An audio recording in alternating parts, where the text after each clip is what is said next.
It is late at Microsoft headquarters. The corridors are empty. Paul Allen is walking toward a conference room when he hears something that stops him cold.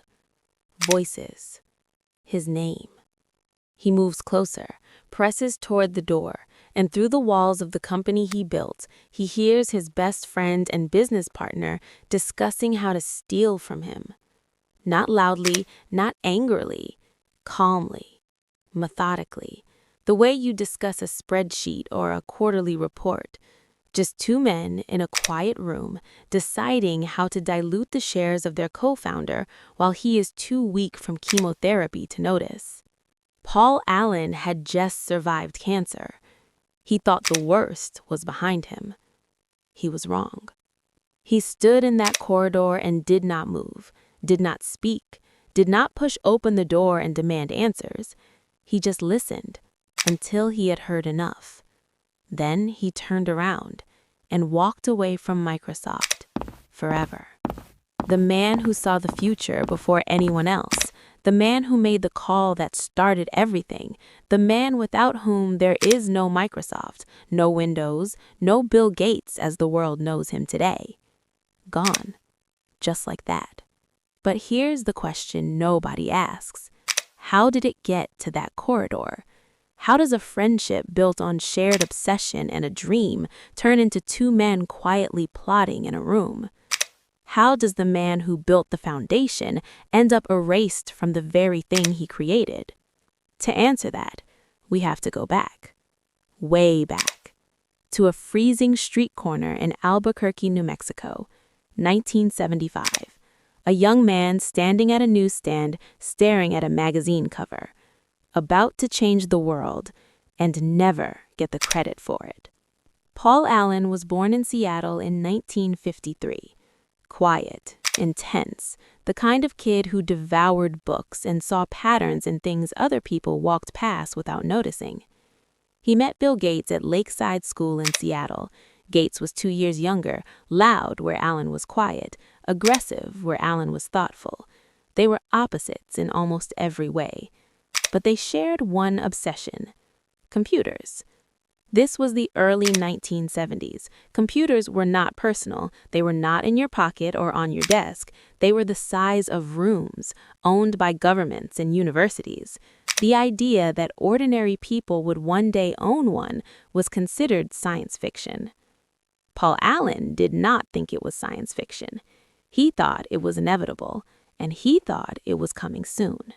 That vision, that ability to see around corners, that was Paul Allen's gift, and it was the gift that built Microsoft before Microsoft even had a name. January 1st, 1975, Albuquerque, New Mexico.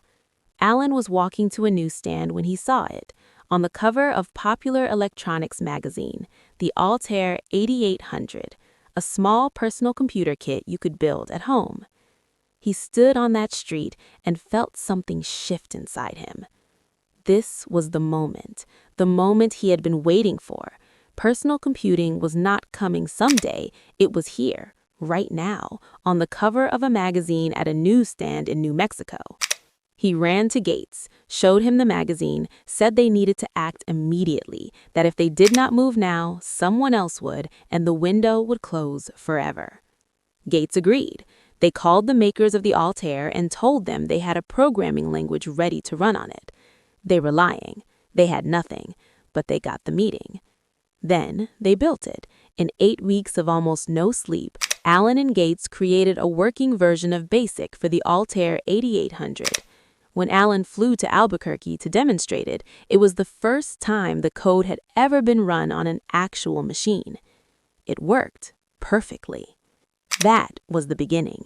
2 young men, a bluff, 8 weeks of sleepless coding, and a magazine cover. That was how Microsoft was born, and it was Paul Allen who saw the magazine. The early years were a partnership, genuine, real, built on shared obsession. Allen and Gates worked side by side, building something neither of them fully understood yet would change the entire world. But cracks appeared early. Gates was relentless in a way that made people uncomfortable. He pushed harder, negotiated sharper, and always kept one eye on ownership and control. Allen was the visionary, Gates was the predator, and in business, predators tend to win.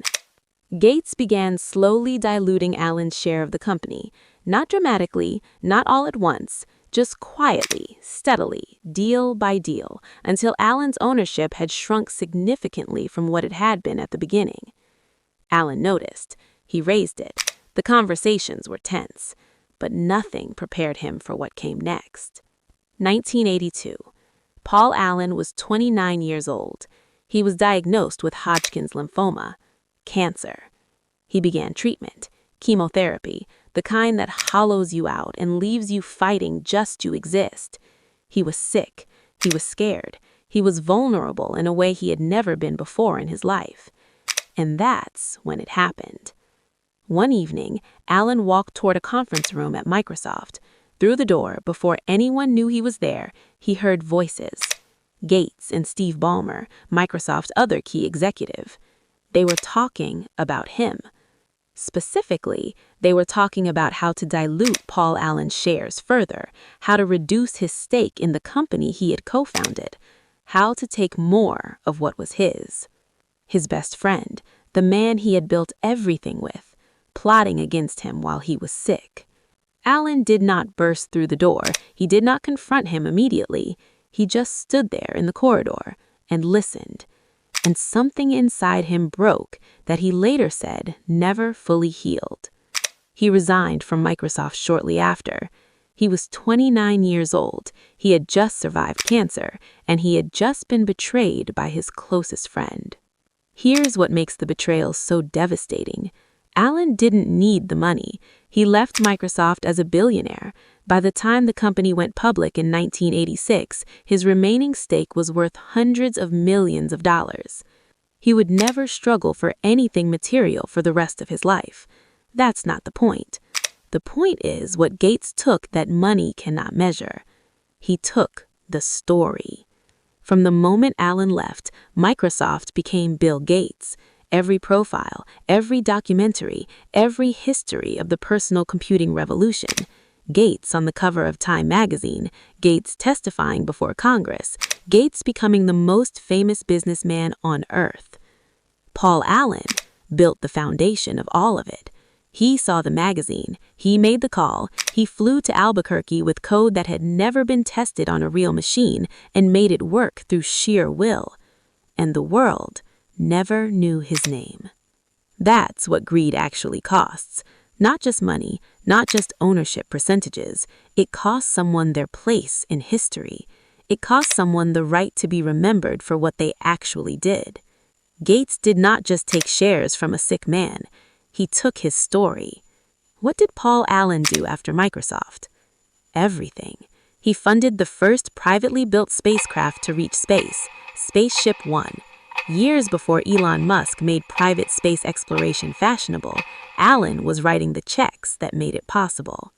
He owned the Seattle Seahawks, the Portland Trail Blazers, a private yacht so large it had its own submarine, and a smaller yacht to accompany it. He donated over $2 billion to scientific research, brain science, wildlife conservation, the search for extraterrestrial life. He funded the construction of the Allen Telescope Array, pointed at the sky, listening for signals from other civilizations. He built a museum in Seattle dedicated to rock and roll history. He jammed on stage with legends. He lived a life so large and so varied that most people would need several lifetimes to attempt it. And yet, when people talk about Microsoft, they say Gates. When people talk about personal computing, they say Gates. When children learn about the tech revolution in school, they learn the name Gates. Paul Allen spent the rest of his life in the shadow of the company he helped create, recognized by insiders and forgotten by everyone else. In 2011, Allen published his memoir. He called it Idea Man. In it, he described the betrayal in precise, careful detail, the conversation he overheard, the share dilution, the slow erosion of his place in the company he had co-founded. Gates responded publicly.